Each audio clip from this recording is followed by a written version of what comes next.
There is a long running tension in how Western audiences or audiences outside of Korea interpret the relationship of Korean idols amongst each other, specifically male ones. And perhaps the most speculated one is BTS because they are obviously the most popular. There is a fandom behind every possible duo in BTS. They call the pairings the ship. Those who support these duos or ship get very invested. And when I say invested, I mean they are ready to fight, curse, voodoo, and lie their way into making people believe their ship is real. If online fan wars are real physical wars, there will be nothing left of this world but devastation and cockroaches. So it wasn't really surprising that when Are You Sure was announced, you could almost see blood gushing out of X, Facebook, and other social media from the amount of fans attacking Jimin and Jungkook supporters, and from the ferocity the supporters fight back. If keyboards were guns, you better believe the world will be 10% less populated by now. And I admit, if you have absolutely no idea or only have a superficial understanding of Korean culture, seeing Jimin and Jungkook hold hands, seeing Jungkook lean his head on Jimin's shoulder and cook for Jimin, seeing Jimin embrace Jungkook and be oh so protective and caring of Jungkook, it's way too easy to misunderstand. Western lens try to define it as romance, queerness, shipping, or something that must fit a familiar category. But categories are cultural, and emotional expression is shaped by the values you grow up learning. And it is entirely possible that the relationship we are watching is rooted in something that does not translate neatly into English.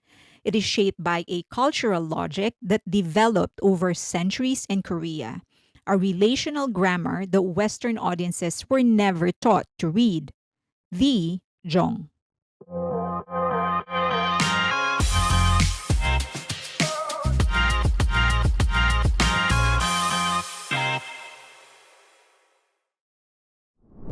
The emotional framework of Jeong. Jeong is one of the most significant, untranslatable concepts in Korean culture.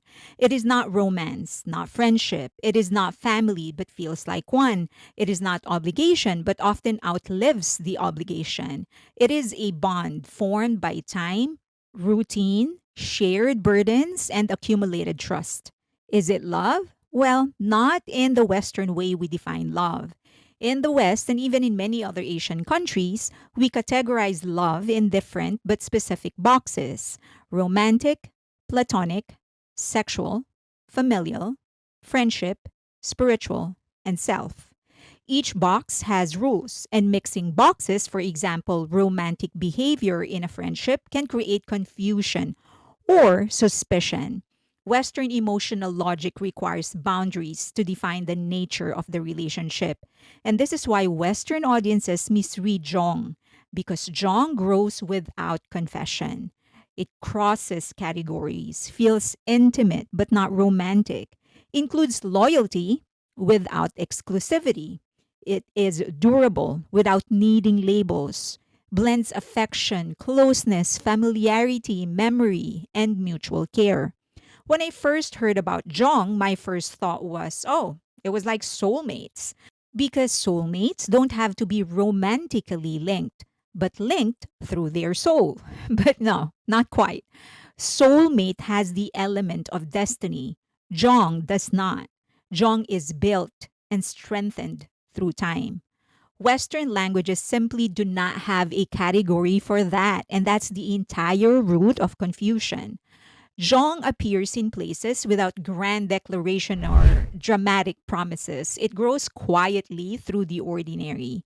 And once it forms, it is remarkably difficult to break. It transcends commitment, time, contact, or even relationships. And trying to understand Jimin and Jungkook without understanding Jong is like watching a film with the sound turned off. You can see what's happening, but the emotional meaning slips away. So where did Jong comes from?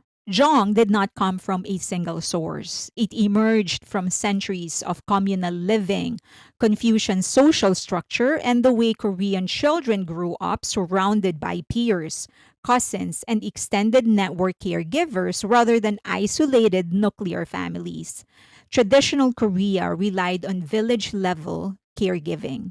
Children spent their days with cousins, neighbor kids, and cohort groups, especially during the Joseon dynasty, and family was strongly patriarchal and Confucian. Sons were given prominence because of lineage and carrying on the family name. There was a spatial separation of gender in the household. The sarangche, that's the male family guest space, and anche, women's quarters, in the traditional Korean house. Boys in certain historical contexts, for example, warang in Silla, did receive special training in a peer group setting outside the regular family. This is why bonds were formed horizontally among peers rather than vertically with one primary attachment figure. Scholars describe this as a system where emotional ties were distributed, not concentrated. It encouraged relational bonds that weren't defined by category, neither purely family nor purely friendship. Confucianism added its own layers. A child's emotional expression upward or towards the elders was restricted by hierarchy. Respect was formal, quiet, and controlled, and emotional openness moved sideways instead, towards siblings, cousins, classmates, and same age peers. Korean boys especially form their closest bonds with other boys because hierarchy discouraged intimacy with authority figures, peer groups where vulnerability could exist.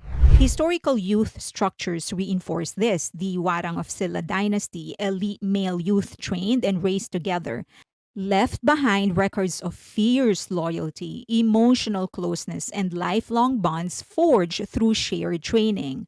Korean boys in Confucian academies, labor apprenticeships, and martial instruction develop the same emotional habits, expressing loyalty, tenderness, protectiveness, and companionship toward each other. Jeong survives because it is not tied to a role. You can feel Jeong for a neighbor you saw every day growing up, for a colleague you spent years working beside, or for a friend you argue with constantly but would still protect at a moment's notice. It is a bond created by time and consistency, not responsibility or labels. The Jeong between Jimin and Jungkook. This is the cultural DNA that shaped BTS long before they were trainees.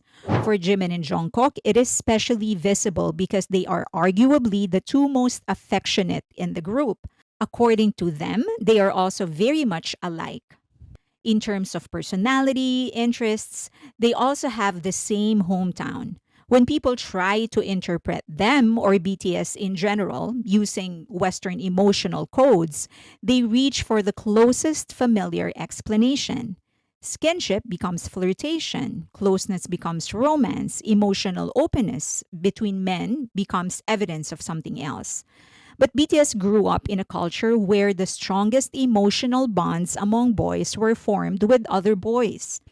Add to that, they didn't just grow up as ordinary friends, they became trainees, idols, hopefuls, and eventually a group that survived years of scarcity, exhaustion, and shared ambition. They spent their formative years together in dorms, practice rooms, cramped living quarters, and nights where the only people who understood their fears were the six others in the room. They reached an unimaginable amount of success. It was almost impossible. What they went through is something no one else in the world will understand. The people that helped them to get there, like producers, road managers, assistants, and even Bang Shiyuk or their parents, might have an idea. But no one else in this world, and I mean no one, knows how it feels to be in their shoes, experience what they have gone through, feel what they feel, except the seven of them. That's where the uniqueness and unique strength of the bond is coming from. That environment is perfect for Jong to form. It creates attachment built on shared routine, shared suffering, shared dreams, and shared survival. What we are seeing between Jimin and Jungkook is not confusing or ambiguous in a Korean cultural context. It's expected. While many will say they are still extraordinarily closer, that's probably because, as I've said, their experiences have also been extraordinarily different. It is the natural outcome of spending over a decade inside an emotional ecosystem that rewards loyalty, softness, teasing, caregiving, and mutual reliance. And that's why Western attempts to analyze BTS's bond collapses. They insist on a definition that Korean emotional culture doesn't use. Why Western interpretations get it mostly wrong. Western cultures emphasize emotional boundaries, individualism, and clear relationship categories. A person is a friend, a lover, a sibling, or nothing. Touch is coded as sexual unless explicitly defined otherwise. Male affection, unless framed as comedic, is often scrutinized with suspicion. Korea descended from a completely different emotional lineage.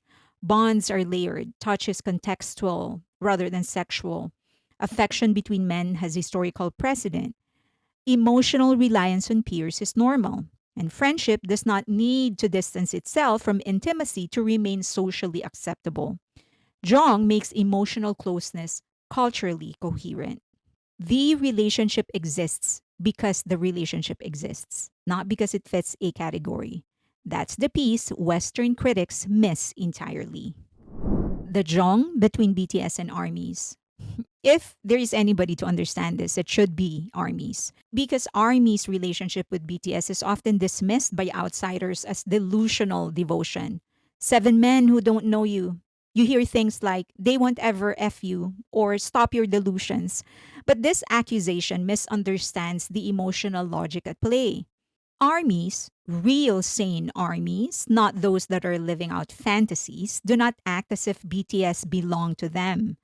ARMYs act as if they have a bond built on years of accumulated presence, shared meaning, and mutual care. That is exactly the emotional architecture of Jeong.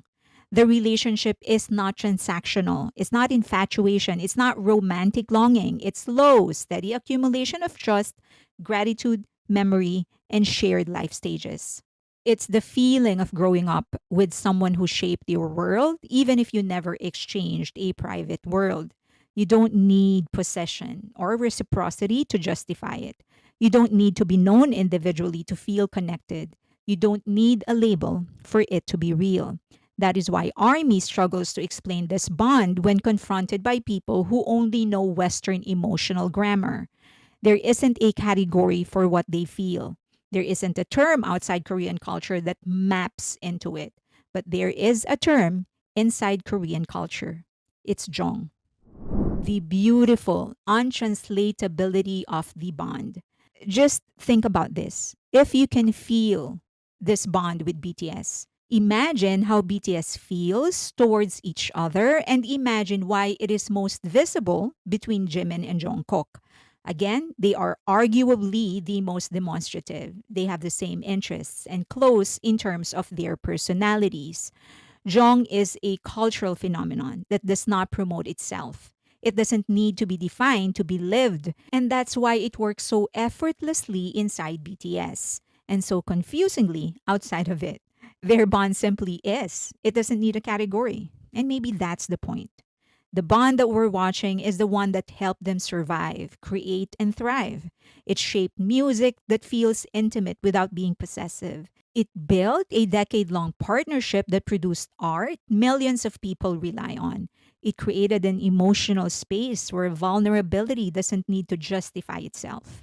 Western audiences may never fully understand it, or audiences outside of Korea in general. Actually, even Koreans debate its contours. But if there's anything anyone will agree on in Korea is that it does not need a label. And in terms of BTS, there is only the privilege of watching it play out. The closeness, the affection, the teasing, the comfort, and shared silence, the unshakable attachment that built one of the most significant musical partnerships of the century.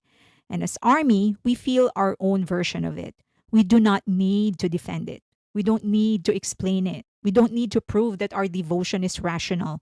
Jeong is not an argument, it just is. And that is enough.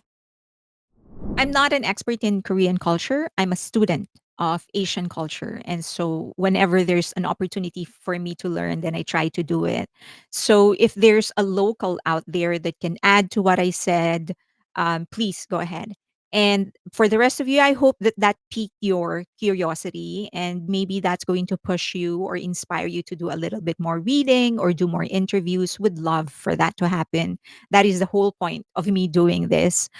The other thing is that I hope that will also give us better appreciation in the kind of relationship BTS has, also the kind of relationship and the closeness that other Koreans have with each other. It's truly something that I guess almost impossible for non Koreans to actually understand.